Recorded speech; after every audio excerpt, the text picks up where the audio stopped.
Zigmund Adamski was a 56-year-old coal miner who lived a quiet, unremarkable life in Tingley, West Yorkshire. He had no enemies, no dark secrets, and no reason to disappear. But on June 6, 1980, he left his home to run a quick errand, just to buy some potatoes, and never returned. His wife Lottie waited for him, growing increasingly worried, but by nightfall, it became clear something was wrong. Zigmund didn't show up. No calls, no sign of distress. He had simply vanished. Friends and neighbors searched.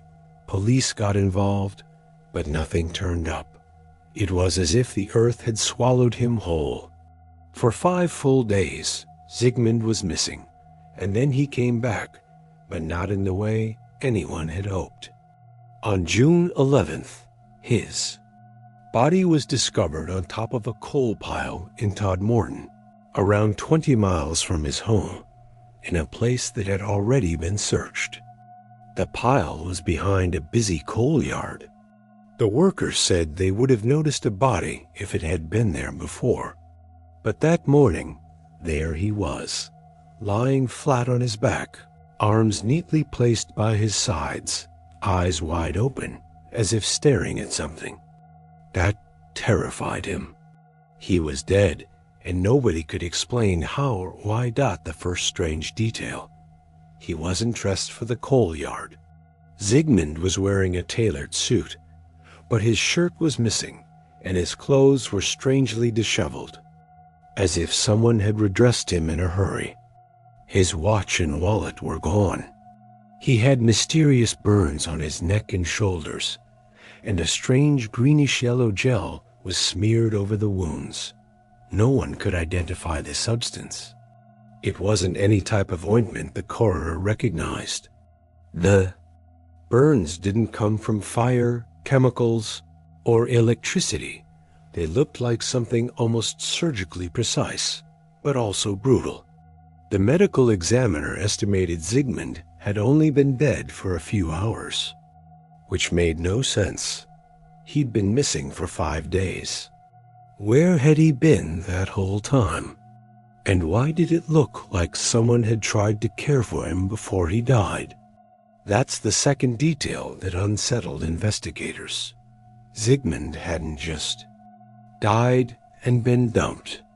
It seemed like someone had tended to him, bandaged his wounds with this unknown gel, and then placed him gently on top of a coal pile, as if putting him on display.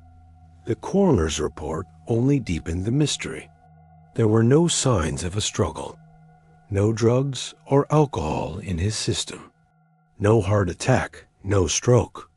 The cause of death was ruled as a heart failure, but with no clear trigger. It was like his body just stopped working. The burns were never explained. Neither was the gel. And then there was the timing. The area where he was found had been active with workers and trucks all week. The body hadn't been there. Multiple witnesses swore to it. Some even said they had walked by the exact spot the night before. So either everyone missed a body lying in plain sight, or someone placed it there just hours before it was found. After death. But who would do that, and why? Then it got stranger. The officer who found Zigmund's body was named Alan Godfrey. At the time, he didn't know how bizarre his life was about to get. Just 5 months later, in November 1980, Godfrey would make headlines for something else: a UFO encounter. While on patrol one night, he saw a diamond-shaped craft hovering above the road. His radio stopped working. He lost time.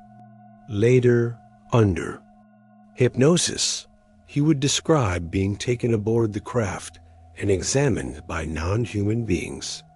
The media mocked him. But some couldn't ignore the coincidence. The same man who found Zigmund Adamski's body would also become involved in one of England's most controversial alien abduction claims. Was it just a coincidence? Or was there a connection between Zigmund's bizarre death and Godfrey's later experience? As interest in the Adamski case grew, theories began to multiply. Some believed Zigmund had been abducted by humans or something else and experimented on. The strange gel, the burns, the neat placement of the body, they all pointed to a clinical, deliberate process. Others thought maybe it was a Cold War spy story gone wrong. Maybe Zigmund had stumbled onto something he shouldn't have. A hidden facility, a military test, a black site operation. But none of that made sense. He was just a miner. He wasn't political. He had no ties to intelligence, no secrets. Or did he? That's the thing. Nobody really knew much about Zigmund's final days. Some even speculated about occult involvement, pointing to the almost ritualistic way his body was placed. But there were no signs of symbols, candles, or markings. Just silence, absence, an unexplained death in an ordinary place. To this day, the official explanation is simple: heart failure. But nothing about the case is simple.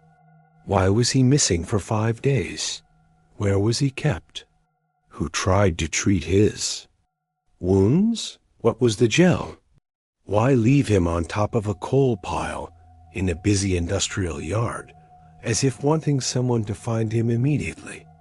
And why did Alan Godfrey, the officer who found him, become another unexplained mystery only months later? Zigmund Adamski's story remains one of England's most haunting cold cases. It doesn't have a satisfying ending. It's a story that raises more questions than answers. But maybe that's why it's never been forgotten. Because sometimes the scariest stories aren't the ones with monsters or ghosts. They're the ones where a man goes out to buy potatoes and never comes home. The ones where someone dies in your town and nobody can say how. Not the police, not the doctors, not the people who saw the body, not even the man who found it, because even he would later say, it just didn't feel right. And maybe that's the real horror. That something happened to Zigmund Adamski, something strange, something quiet, something that left no fingerprints, only questions. And all these years later, we're still staring into that silence, waiting for an answer that may never come.